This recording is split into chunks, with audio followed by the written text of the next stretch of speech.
So you've been to India before, your first time was 2018, right? So what's the most program you really when you there? How is it so far?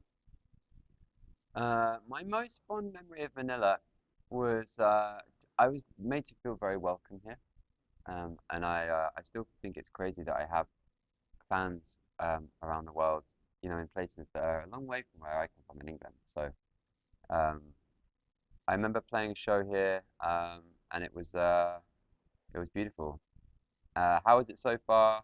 Well, I landed at 2 in the morning last night, and then I couldn't sleep, and now I'm here. So it's been a whirlwind. Also, I had a nice breakfast in my hotel room. I asked for avocado on toast with salmon, and said they made me a triple decker avocado and salmon sandwich, which I'd never had before. So, so, That's literally all I've done so far. Yeah. so what do you best cooking show tonight? You're one man band for show, right?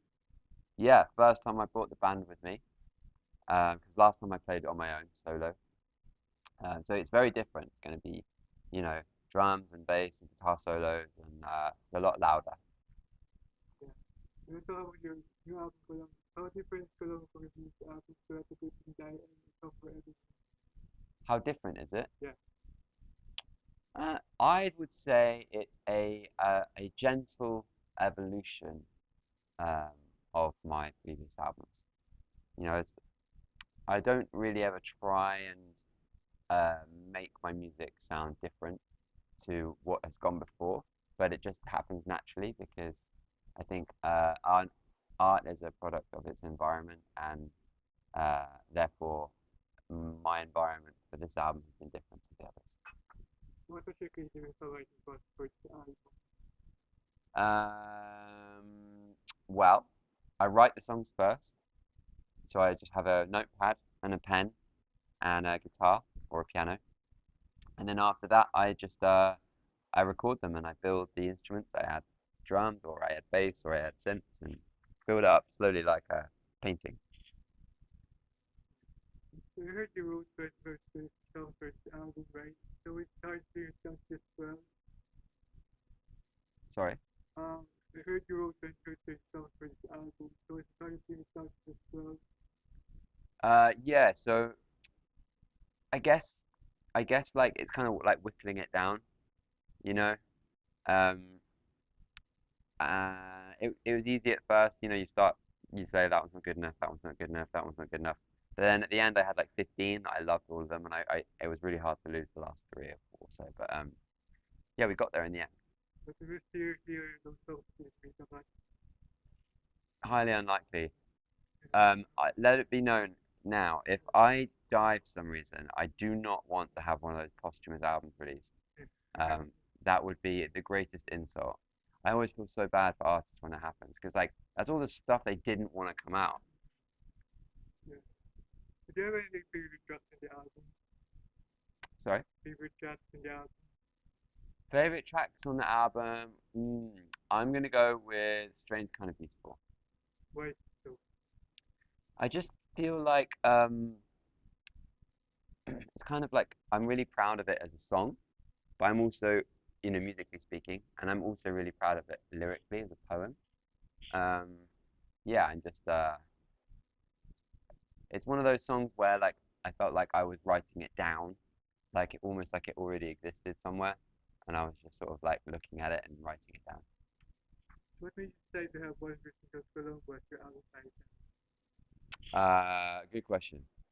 Columbo is the name of uh, a car. It was I had an old Mercedes that I bought when I got to Los Angeles after lockdown finished, and I was driving around for this like 6 to 8 months that I was writing the album. So it was a very special time for me because it was like the rebirth of life as we know it, and freedom, and the car became representative of that freedom, and like a renewed autonomy post COVID. So I wrote the song Columbo about the car because I crashed the car. But when it came to naming the album, I felt like that was the thing that represented that period of time of my life the most. So the show must go on. What inspired this singer? Yeah, I'm glad you noticed that. Well, the show must go on is I suppose a discussion of my sort of social anxiety and mental health, uh, particularly in relation to touring, because sometimes you feel like uh, you're an extrovert and you can be funny and witty and be in the room and be present with people and look them in the eye.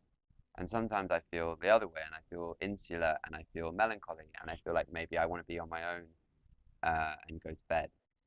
And the difference is in normal life you can just go to bed or leave the party. But when you're on tour, you always have to go on stage and be this version of yourself that everyone has bought tickets to see. And sometimes I feel like when you're existing as a person that wouldn't naturally be the way that you would want to be in that moment, it can create a separation of identity and issues with ego and self-esteem. And yet you do it anyway. So it's about kind of pulling your socks up and getting on with it. Um, why did I open the album with it? It was a joke, a really maybe not that funny joke. Um, but the first lyric of the song is the credits roll.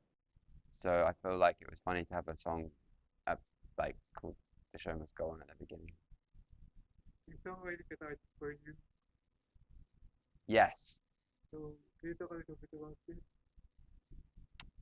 Um, yeah. It's funny. It's not even. It's more than catharsis for me. It's actually instructive. Sometimes I write a song and I'll read the lyrics after I've finished, and only in that moment realize how I feel about that particular thing on which I'm writing. What was the best compliment you ever been told as an artist and about your work? The best what? Compliment you've ever been told as an artist The best compliment I've ever been told is not. and about your work? Uh, I get messages from people who say the loveliest things like I put my when I put my baby to bed, I play your music because it helps them sleep. Or people say that I've helped them get through depression, or maybe they were feeling, yeah, they've been through a horrible breakup, and it's my music that got them through that. So I think the greatest compliment is to know that my music is making a genuinely positive impact on people's lives, and that gives me a feeling of purpose outside of being an artist who writes songs, because that's great for me, and I enjoy expressing myself. But to know that my art is helping people in a powerful way, that is pretty cool. You've also written and produced songs for other artists like Lord Kevin and people with. So what do you think is the difference between writing for other people as to writing your own song? Um,